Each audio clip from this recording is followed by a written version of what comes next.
For those of you that have just joined the call, this is Patrick Bragg from the PSAC, and I'm your host for tonight's telephone town hall, where we're calling PSAC members across British Columbia. Now, let me introduce our first guest speaker, PSAC National President Robyn Benson. Robyn, this latest bill is just one more attack on workers and unions. Can you help put the current political climate into context for us and let us know what we're up against right now? Robyn? Thanks, Patrick, and thanks to everyone for joining tonight's call and spending part of your Thursday evening with us. Bill C-4 is all about making it easier for the government and Treasury Board to come after us in the next round of bargaining to try to strip away our long-standing negotiated rights. It contains amendments designed to undermine the democratic right of public sector workers to bargain collectively. And these amendments, if passed, will roll back the state of labor relations 30 years. This legislation is unreasonable, and it's just truly unfair. In addition to taking away the rights of his employees, Minister Clement has repeatedly denigrated our work and used every opportunity to question our dedication, our honesty, and our commitment to serving the public. We deserve greater respect from our employer. I met him shortly after the bill was tabled in Parliament to voice our outrage and concern at the gutting of our rights. And quite frankly, he said point blank that he did not believe in consultation, and he was doing this to try to take away our rights, such as sick leave, in the next round of bargaining.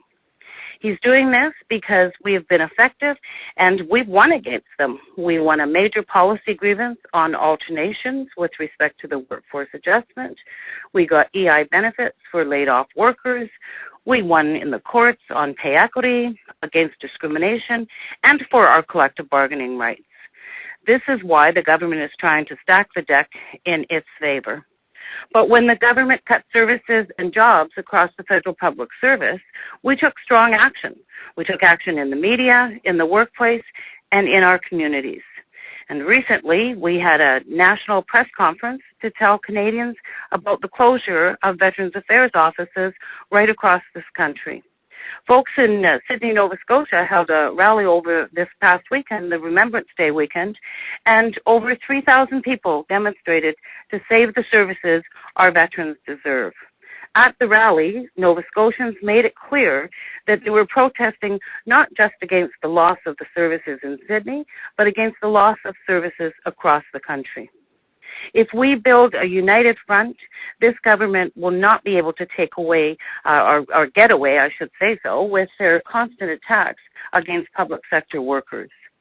Now is when we need to come together. We need to make it clear that we strongly oppose Bill C-4 and any other legislation that aims to weaken our rights. Bill C-4 is not game over, it's game on.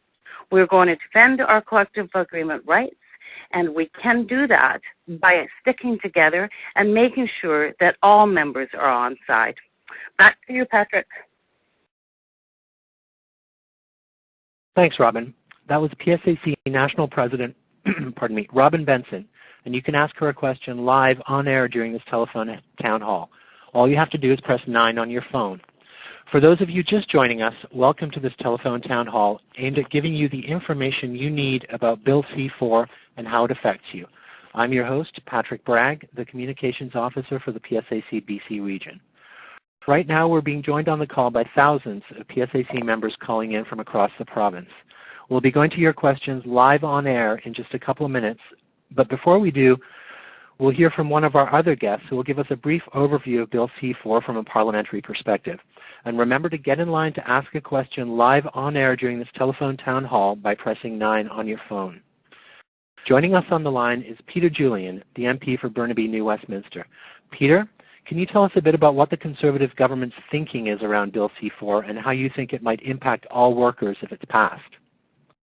Well, thanks, Patrick. I'd be pleased to, and I'd just like to start off by thanking all of the public servants who give so much of themselves every day to make our federal government work better. I work as a member of Parliament on a daily basis with a lot of the members from the PSAC, and you are very, very dedicated workers that have, quite frankly, helped to keep the federal government working in the midst of what has been various and constant attacks from this current government. Now, C-4 is a monster bill. It's over 300 pages. And what they've done within the bill, it's supposed to be a budget bill, is hidden a whole bunch of poison pills that are designed to attack public sector workers. The heart of the bill, C-4, is basically giving the government the right to set arbitrarily who is an essential worker.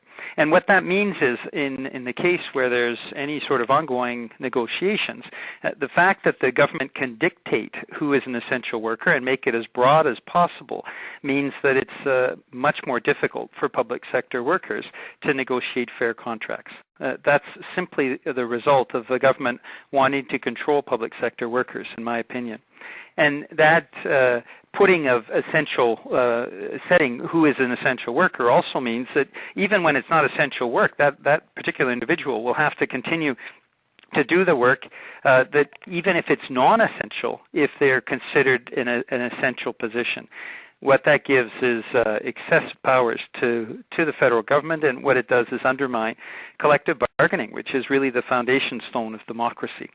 The C-4 also eliminates binding arbitration because the government doesn't control that binding arbitration. What it does is set up a new process where its arbitration boards are no longer independent, and the arbitration system would take into consideration the government's unilateral definition of what constitutes ability to pay.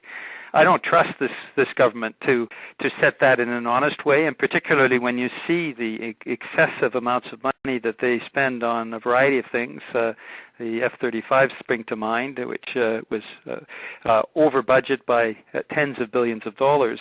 You have a government putting into place unfairness because they can define whether the federal government has the ability to pay or not. And certainly from this federal government, we haven't seen much fairness when it comes to public sector workers. Bill C-4 also eliminates fair grievance procedures, and perhaps one of the most worrisome aspects of C-4 is that it allows a ministerial override. So it allows the federal government ministry to override what has been a system of health and safety protection within the workplace. That goes beyond public sector workers, but it's a matter of real concern. And quite frankly, the NDP caucus and Tom Mulcair, the official opposition leader, have been fighting tooth and nail against this monster bill because of the many provisions that attack working people particularly and public sector workers in a very clear way.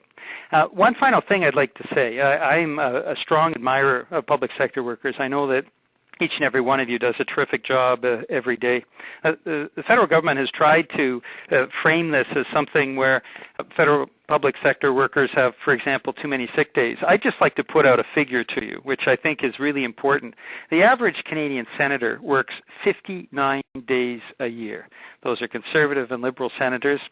I haven't seen any Conservatives. I certainly haven't seen this federal government complain that senators aren't working hard enough. But the reality is they're working 59 days a year. For any member of this current government to say that public sector workers aren't working day in and day out tirelessly to keep the federal government going, and to at the same time condone a Senate that allows 59 days a year of work with a substantial salary, I think is really the height of hypocrisy. So we're fighting C-4. We're fighting these provisions that attack working people and public sector workers, and we appreciate the opportunity to make that point of view known tonight. So thanks, and back to you, Patrick. Thank you very much, Peter. I should mention, by the way, that this call is scheduled until approximately 8 p.m. For those of you that were wondering. I should have said that at the beginning, sorry. Just a reminder that if you want to ask a question live on air during the telephone town hall, all you have to do is press 9 on your phone. Also, we have the ability on the telephone town hall to ask the thousands of members that are on the call right now polling questions to help us better understand your concerns. So let's do a quick poll right now. On top of cutting almost 1,600 jobs in the BC region and slashing crucial programs and services, the Conservatives have been attacking organized labor with anti-labor legislation such as Bill C-377 and Bill C-525. Most recently, the Conservatives introduced another omnibus bill, Bill C-4, that will undermine bargaining rights and strip certain public sector workers of the right to strike. Looking ahead, we're facing attacks on our sick leave and pensions, so we want to know how likely you are to stand up for your hard-earned rights and benefits and fight back against the continued attacks on workers. So the question is, what type of action would you want to pursue? Please wait to hear all 5 options before you press a button. Press 1 if you would like to contact your MP or other elected official via phone, email, or mail. Press 2 if you would like to meet with your MP or other elected official. Press 3 if you would like to tell your friends and family about the Conservative tax. Press 4 if you would like to do all of the above and more. Press 5 if you would find another action. Once again, those options are press 1 if you would contact your MP or other elected official via phone, email, or mail. Press 2 if you would like to meet with your MP or other elected official. Press 3 if you'd like to tell your friends and family about the Conservative attacks. Press 4 if you would do all of the above and more, and press 5 if you'd find another action. So take that poll, and we'll get back to you with the results. Now on to our next guest. We have PSAC's Regional Executive Vice President here in BC, Bob Jackson. Bob is a longtime health and safety activist, and he's going to talk about the impact to your health and safety on the job under this new legislation. Bob, I understand these changes could put lives at risk. Can you tell us a bit more about that? Yes, thank you, Patrick. And thanks to everybody that's on the call tonight. It's a very important call, and we're going to try and answer as many of your questions as possible. With respect to health and safety, Peter touched on a couple of things that is in Bill C-4 that's going to make some drastic changes. I think at the outset we can say that health and safety has always been deemed everyone's priority, and it's always stood apart from labor relations because it was presumed that everybody had a stake in health and safety and healthy working conditions for all workers. And I think C-4 changes that presumption. For the first time, and this is unheard of in any other jurisdiction in Canada, the changes will make workers who believe their working conditions unsafe and are hesitant to do so, it will make those people vulnerable. It's a fundamental shift that makes it very difficult for workers under federal jurisdictions to refuse dangerous work. And I think it's safe to say that Bill C-4 is life-threatening. The bill changes the definition of danger to only include imminent risk. And what this means is that more workers will have to be put in harm's way before they can establish that their working conditions are dangerous. And in many cases, that may be just way too late. Bill C-4 also removes the idea that workers deserve protection from activities or conditions that could cause them danger in the future. Workers will likely not be able to claim protection from potential chronic or slow-developing illnesses based upon exposure to carcinogenic substances such as asbestos. The new definition also removes the concept of complaining about unsafe work based upon its impact on a worker's reproductive system. All authority and powers of health and safety officers are now being removed and being replaced essentially with the minister, making it far easier for employers to ignore health and safety issues. It also politicizes the process of monitoring and enforcing health and safety protections. Now, these changes, they set back progress that has been built over many, many years to protect our members and workers who do dangerous work. And I think it's absolutely hypocritical for the government to limit the collective bargaining rights in the name of health and safety on the one hand, and then completely gut the health and safety provisions of the Canada Labour Code on the other. Up until now, the cornerstone of ensuring healthy and safe workplaces was a system based upon worker and employer engagement, sitting down, consulting, participating in the process. If that system was proved to be ineffective, we had laws that regulated hazards in the workplace, trained and neutral health and safety officers to investigate them, and a tribunal staffed by independent decision makers. So if Bill C-4 is voted into law, the minister will have unlimited powers to shut down health and safety concerns. And these changes are rolling the dice with health and safety for our workers. And I think it's something that we really need to sit up and take notice of. There's many provisions, and there's a lot of information posted on our website about the detailed analysis of the health and safety cuts that are proposed in Bill C-4. So that's what I'd have to say at this point in time. It's a very draconian piece of legislation, and I know that it's going to be something that we're going to have to take very seriously. So back over to you, Patrick. Thank you. Thanks, Bob. That was Bob Jackson, PSAC's Regional Executive for Vice President, talking about health and safety. Now I'm just going to share with you the results of the poll we took around what you're willing to do to fight back against Bill C-4 and attacks on workers. 15% of you said you were willing to contact your MP or other elected official via phone, email, or mail. 5% of you said you were willing to meet with your MP or other elected official, and I think we'll be hearing a bit more about that from Bob later. 15% of you said you would tell your friends and family about conservative attacks on workers. And 55% of you, and this is, a big number, said you would be willing to do all of the above. 10% of you said you would be willing to take other action. And I just want to remind you that at the end of this call, you can leave a voicemail message for us, if you have any ideas about how we can fight these attacks or if you want to get involved. So I would encourage you to stick around and do that at the end of the call. Now we're going to go to our first question. We have Sylvia from Surrey. She has a question about Bill C-4 and where it is in Parliament. Has it gone, which reading it's gone to? So I think we can pass that over to Peter. Thank you. Thanks, Patrick, and thanks, Sylvia.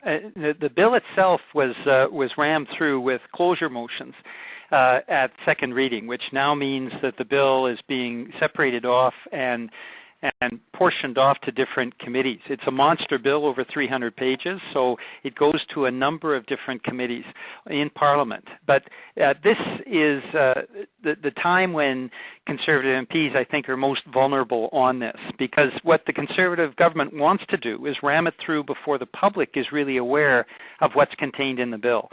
And during the time when it's being studied at committee, even though the Conservatives will want to ram it through as quickly as possible, Conservative MPs can start hearing from their constituents. So there's no doubt that contacting members of Parliament will make a difference. And the result is, by doing that, you start to get Conservative MPs who become less likely to want to go along with the government, particularly at this time with there's so many scandals and the government has less credibility. There are fewer Conservative MPs that may want to serve the government's interest by trying to ram through this bad legislation. So once it comes back from committee, there is still a third reading in Parliament, but there is a time right now where intervening with your local member of Parliament can make a real difference. So thank you for your question, Sylvia, and back to you, Patrick. Thanks, Peter. Pardon me. Now we're going to take another question. We have George in Chilliwack. He has a question for Robyn about what PSAC members can do around all of this. George, over to you. You mean I'm on live, Patrick? You are, George. Go ahead. Ask Robyn your question. Okay, thanks. But, well, it relates back to what Peter had just said, because in Chilliwack here, we have a fairly new MP called Mark Strahl, who's a Conservative, who just took over being the MP for this area from his father, Chuck Strahl. So Mark Strahl toes the party line no matter what.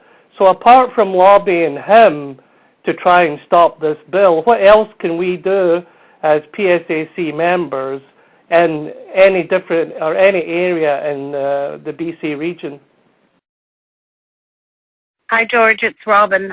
Thank you very much for that question. And I know it's really difficult because we keep saying lobby, lobby, lobby. But, certainly you have to talk to the MPs. You have to let them know that you're not pleased with what they're doing. You're not pleased with this government. And we should be talking to MPs from all parties, quite frankly, so that they're very well aware.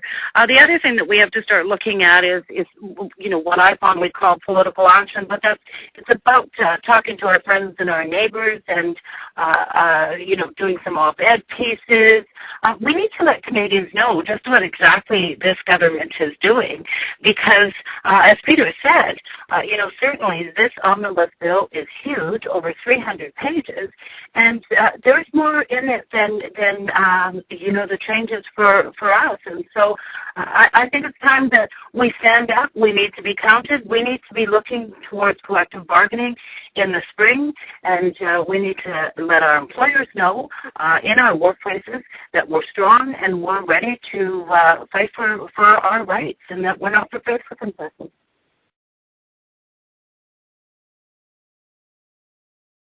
Thanks, Robyn. Just a reminder that if you do want to ask a question, to hit 9 on your telephone and be put through, and you'll have the opportunity to ask questions of all three of our guests. Now we're going to go to another caller. Tracy in Vancouver has a question around opposition MPs and what they're doing. Tracy, what's your question?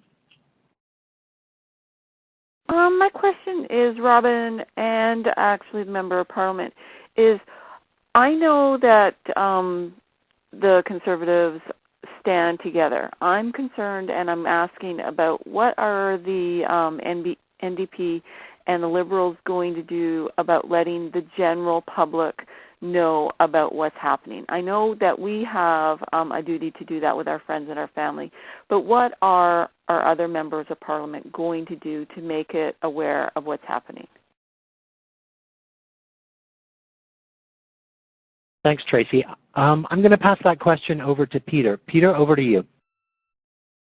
Well, thanks very much, Tracy. It's a very good question. A number of NDP MPs have been writing letters to local newspapers and letting their constituents know. We also have the ability to send newsletters into the riding. But at this point, it's particularly speaking to our constituents and letting them know, both in Ottawa, when we raise concerns in the House of Commons and in committee, and also here at home when we raise concerns in our constituency, that this is bad legislation. This is legislation that is disrespectful of public servants, public sector workers, and it's simply not in keeping with Canadian values. I have no doubt if the public was aware of what's in this monster legislation, that most Canadians would be opposed to it.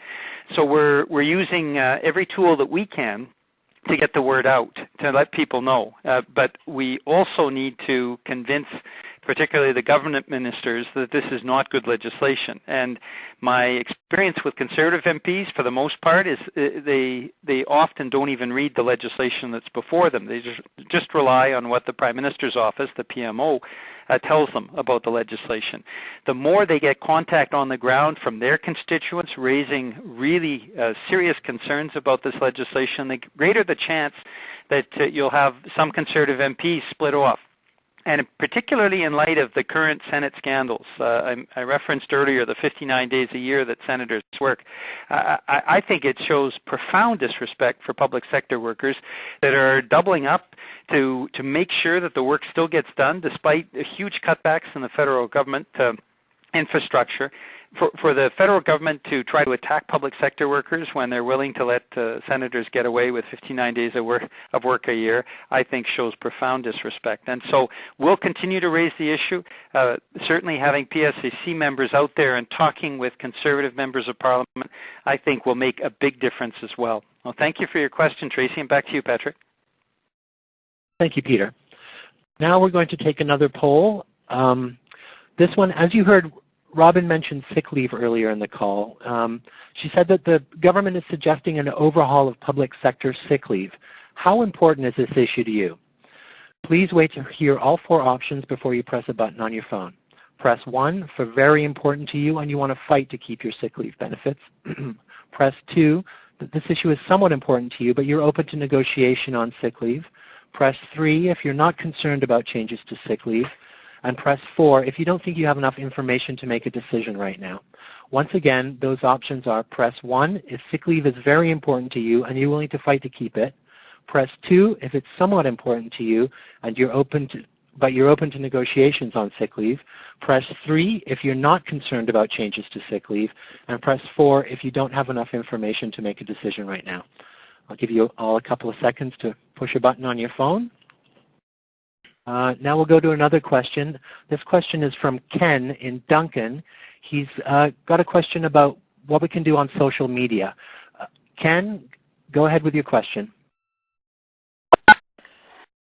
Hi. So basically what I wanted to know is if the Public Service Alliance had looked at putting together a Coles Notes version or a template of some sort referencing the omnibus bill, something that we can use as members as a template for sending a letter to the editor or for posting on social media sites. Thanks, Ken, for your question. I'm going to pass that over to Bob Jackson. He meets regularly with the AEC and they discuss strategy like that. So Bob, over to you. Yes, thanks for the question. We're in the process of assembling material, putting it on our website at the national level. There is material that has already been posted as of going back to the 29th of October. There's more recent updates. That's on the national website. On the regional website, which we have control over, and Patrick updates pretty much on a daily basis. When you go there, you'll see that there are recent updates that have been posted. We've also got a sample letter that has been posted where people can sign on, address their MP. All you have to do is put in your postal code. It'll do a search for your MP and insert that address. There's a question or a letter that's already in the text box, and you can modify that letter, change it, add to it, or send it as is if you feel it's adequate. In terms of other multimedia and social media, we regularly update our Facebook page. There's numerous editions that get posted pretty much on a daily basis. There was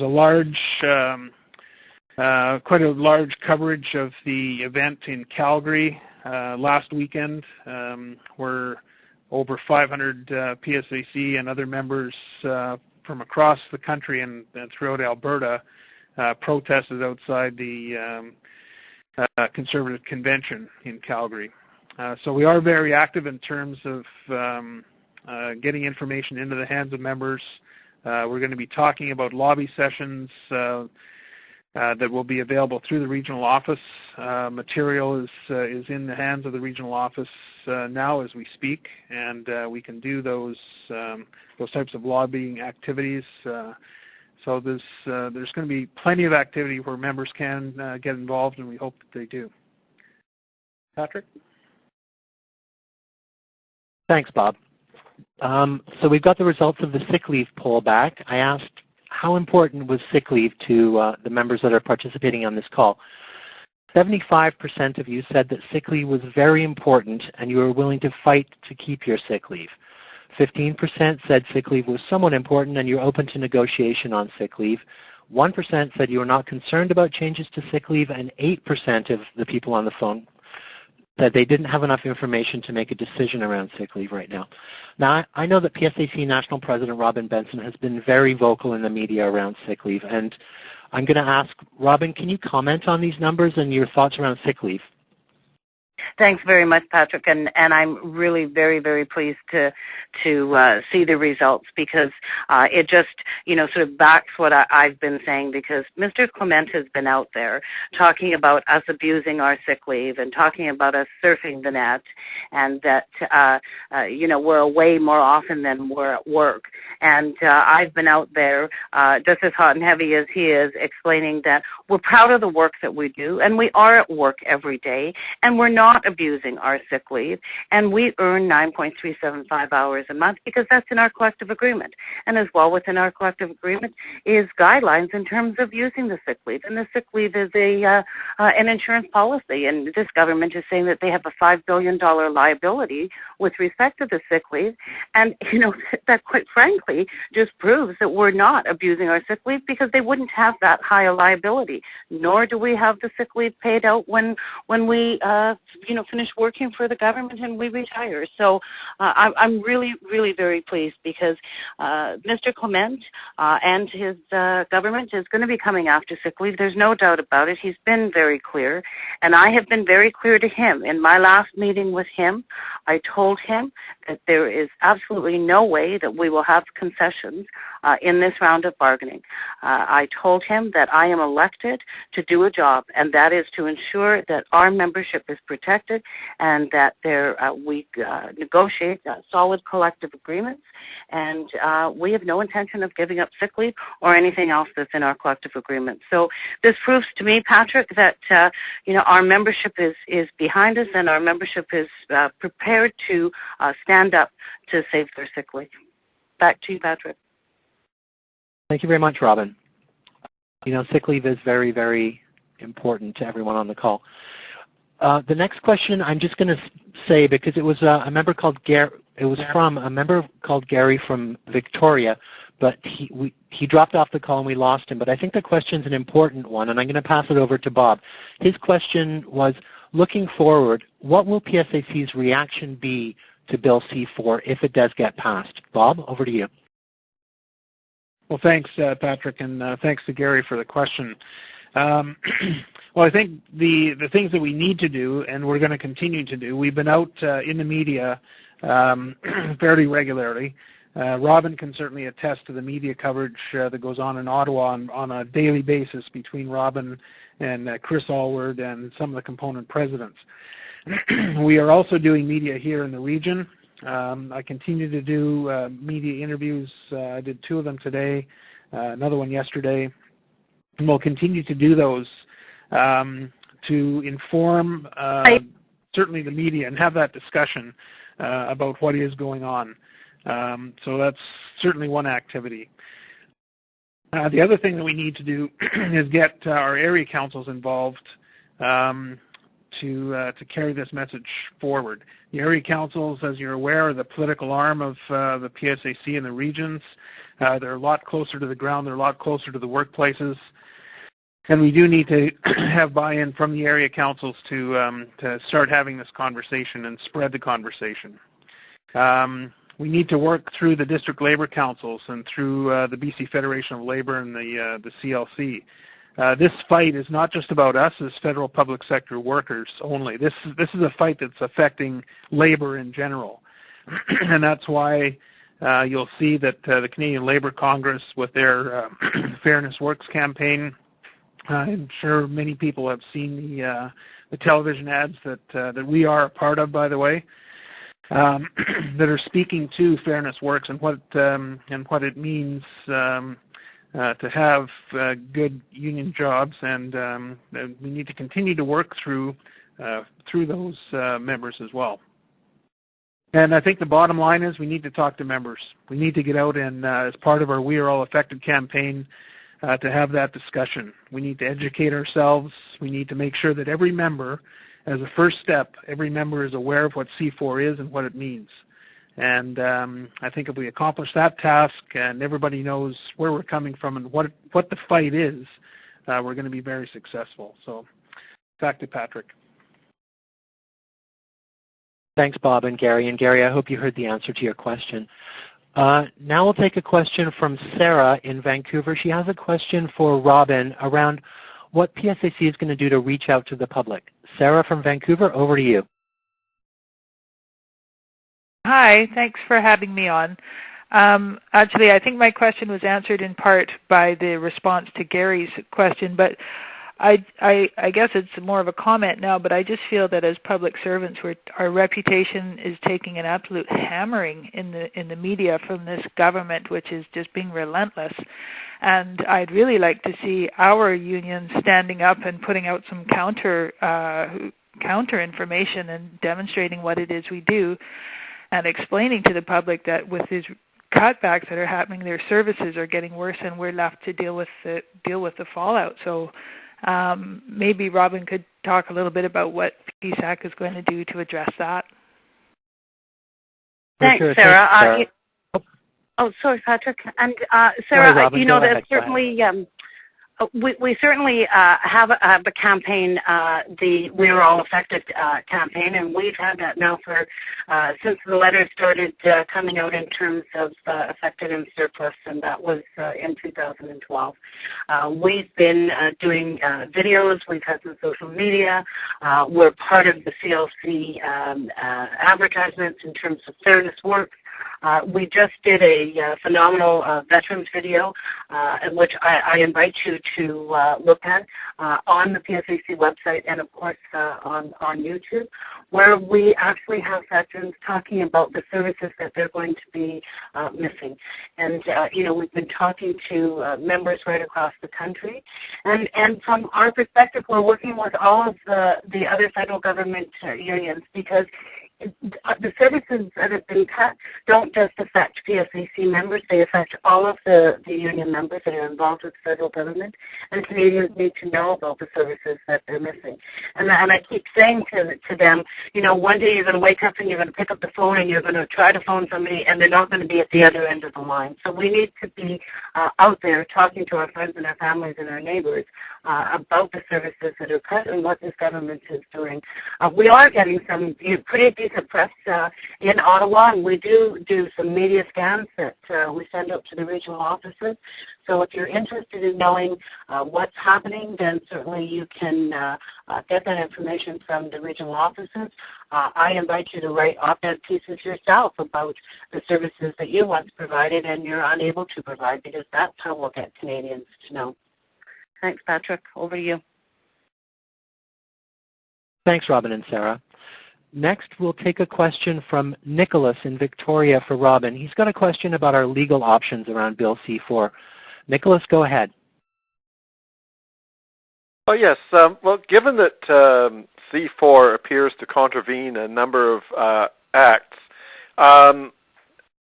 including the Human Rights Act and possibly health and safety in the workplace, is PSAC and or the other unions looking at taking legal action against the government or against the Treasury Board through the Supreme Court? Thank you for your question, Nicholas. I'm going to pass that over to Robyn. I think she's best suited to answer that one. Robyn, over to you. Thanks very much, Patrick. And yes, thank you for your question, because that's something that, you know, our members always ask, are we going to take them to court? And we certainly will. This bill needs to pass first, of course, and we believe that it will, because, you know, they have a majority government, but we're going to work darn hard to have the amendments with respect to the Public Service Labour Relations Act and the Canada Labour Code taken out of C-4. That's certainly what I asked Mr. Clement when I had my meeting with him a couple of weeks ago.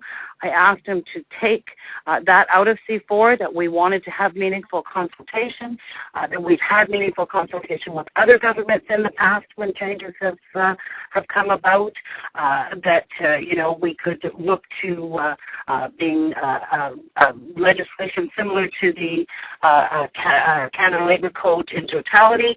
Mr. Clement is not interested in consultation with us. He was very clear about that. As a matter of fact, he twittered a few days later that I asked for co-governance, and I did nothing of the sort.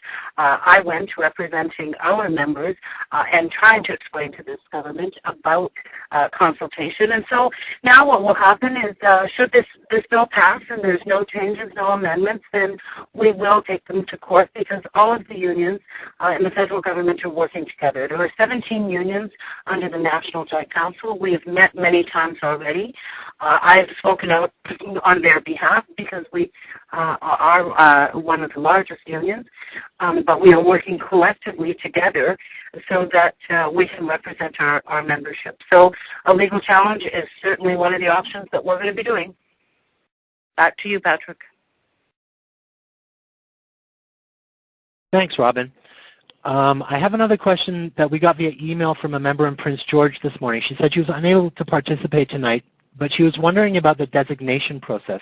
She wanted to know who is designated essential and who decides that right now, and how will that change under Bill C-4? And I thought it was an important question that members would be interested in. So, Bob, can you talk a little bit about this? Sure, I can, Patrick, and thanks. This whole the designation process and what constitutes essential service is very pertinent and is very first and foremost in this bill. Essentially, if passed, this will give the government the unilateral right to designate employees as essential. And it also says that if 80% or more of the employees in a bargaining unit are essential, then that unit cannot take strike action.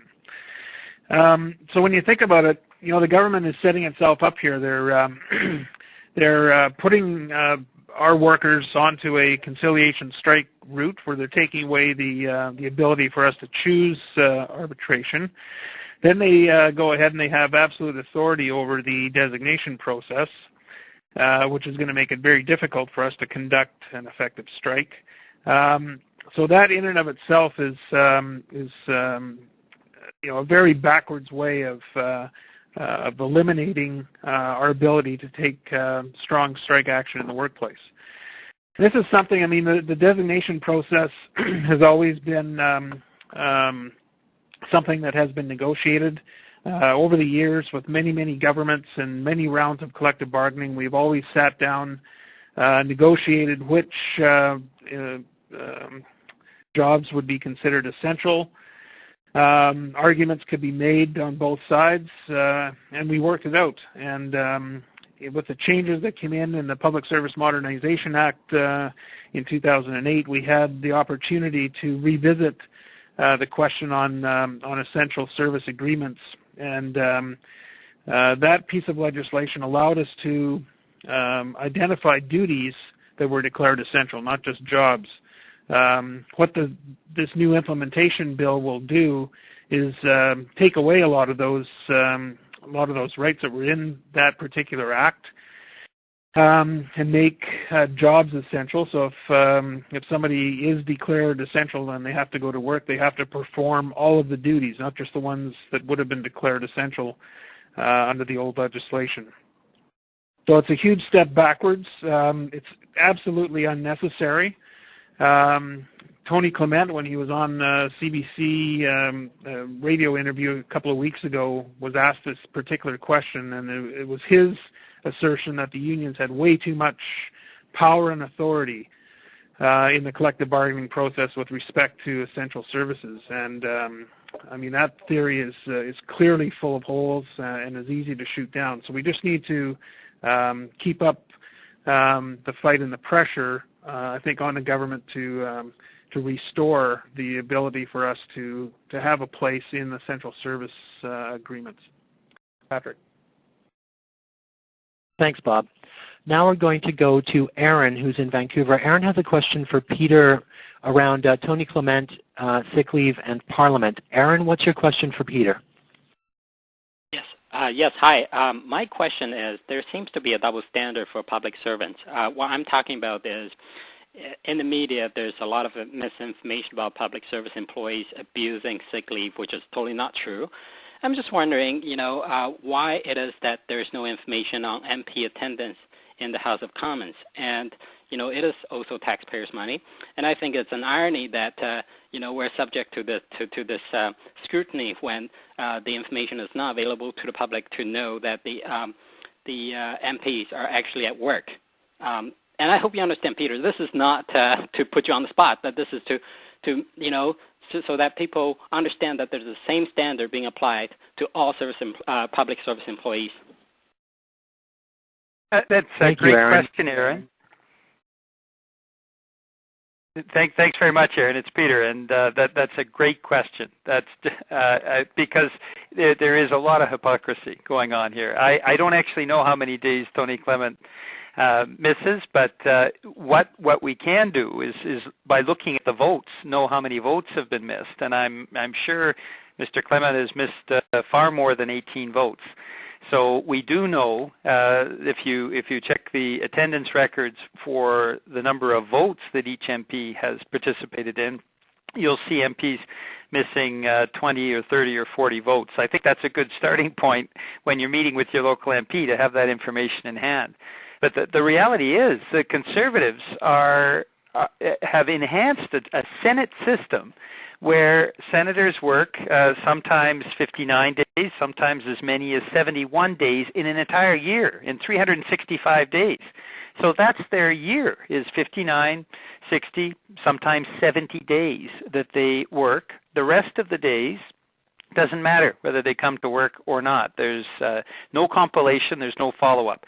And for that, these Conservative senators get $130,000 a year in salary. So no Conservative can tell me that they actually care about value for money when they're allowing these senators to work only a handful of days a year and then go off and do whatever they want, like fundraising for the Conservative Party.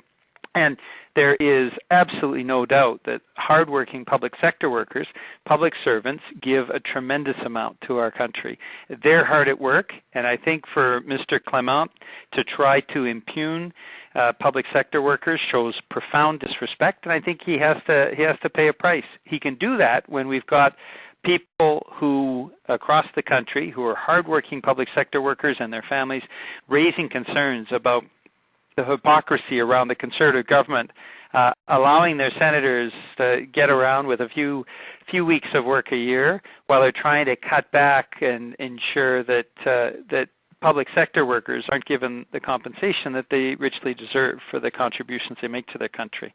So thanks for your question, Aaron. That's it's a terrific it's a terrific angle to take on this tough issue. And back to you, Patrick. Thanks, Aaron, and thanks, Peter, for that great answer.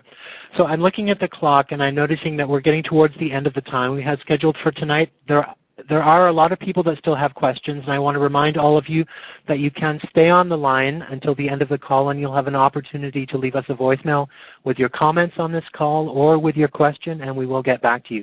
You can also visit our website at psacbc.com and send us a message there if you have any questions or comments on this town hall. We're always interested in hearing from members. So as I said, we are getting towards the end of the time, so let's go back to our guests, Robyn Benson, Peter Julian, and Bob Jackson for their final thoughts. Robyn, I want to thank you again for joining us, and I know it's very late in Ottawa. Do you have any final thoughts on what PSAC members across the province had to say tonight? Robyn?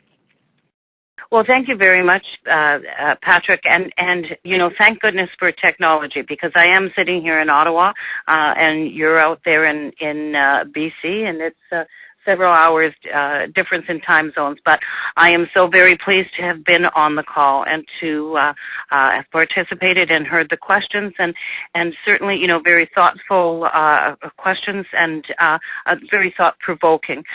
You know, I am so proud of the work that PSAC members do, the great services that they provide to Canadians, and you yourself should be proud of your work, and you need to start to brag about it, and maybe that's what we need to do more, is telling everyone about the great work that you do and what this government is doing in terms of cutting services and cutting jobs.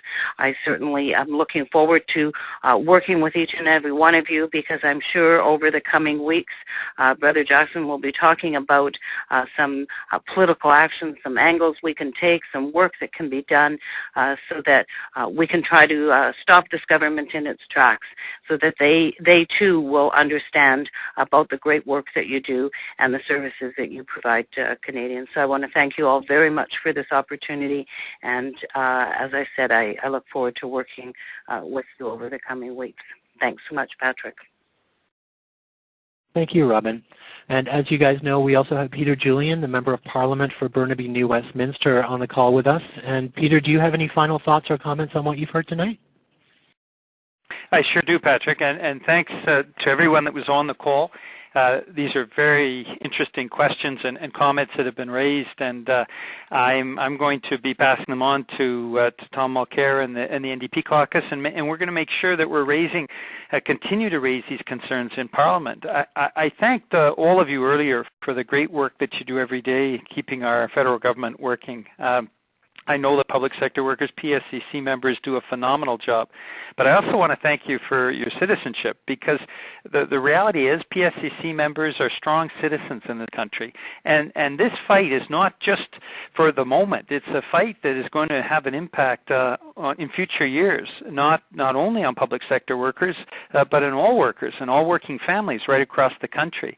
So raising your voices as you can with local members of Parliament, making sure that Conservatives are aware that their constituents are upset with how irresponsible the government is being, that makes a big difference, and it's providing an additional, I think, additional support for the democracy that we all cherish and that we all want to see. Remembrance Day was last weekend. I know that PSAC members have spoken up for veteran services, and the reality is those veterans fought for democratic rights and freedoms, which include the right to collective bargaining, and that's something that generations have fought for in this country. We can't let this government override those collective rights and the rights that we have as citizens. And so the public sector workers are really front and center in a fight back that allows us to reclaim democracy. So I deeply appreciate being able to listen in tonight and to answer some of your questions and to hear your comments. And then let's keep up the fight together. Thanks, Peter. And I know as an MP you're extremely busy, and we want to thank you for taking the time. Now on to Bob Jackson, the Regional Executive Vice President for the PSAC in BC. Bob, do you have any thoughts on what you've heard tonight and any final comments? Bob? Well, thanks, Patrick. And I'd just like to echo what Peter and Robyn have said about the work that all of us do as members across this province. And I'm very proud of all of you, and I'm very proud of the work that you do. This has been a great discussion tonight. I really want to thank people for taking the time out on a Thursday night to talk about this legislation. It affects all of us. I know that Robyn and Peter are very busy, and I'd just like to say thanks to Robyn for staying up into the late hours for us. And to Peter and to all the other MPs, all the other Labour-friendly MPs that we work with on a regular basis, Finn Donnelly, Nathan Cullen, and others that we work with, and they're very open to helping us in this cause because they know what this fight is about. So for next steps, I think that there's a lot of things we've talked about tonight that we need to do. Lobbying. I've talked a little bit about the lobbying material that's available, and you can access that through your local and through your regional office rep. We really need to dig into the area councils and work on the member-to-member campaign through our We Are All Affected work. There's the online action that you can take on psacbc.com. If anybody on the call is not currently signed up on the website for the newsletter and for information, please do that. And contact us here at the PSAC if you need any assistance and any help, if you have questions. And I'm hoping that we're going to get a collection of questions at the end of the night for those of you that didn't have them answered on the call. And finally, I guess leadership, we can't do this job by ourselves. It can't be left up to Robyn or Chris Allward or Bob Jackson. This is a fight that is going to take everyone. So we're asking people to do whatever you can, whether it's picking up a pen, writing a letter, contacting your MP, doing whatever you possibly can to help out. Get involved with your area council, get involved with the committees, and get involved with your local. This is a rallying call for all of us, and it's a fight. It's a fight that's been brought to us, and it's a fight that we have to win. There's no backing down from that. So, again, thank you very much. I appreciate your input tonight, and look forward to working with all of you over the coming weeks and months. So back over to you, Patrick.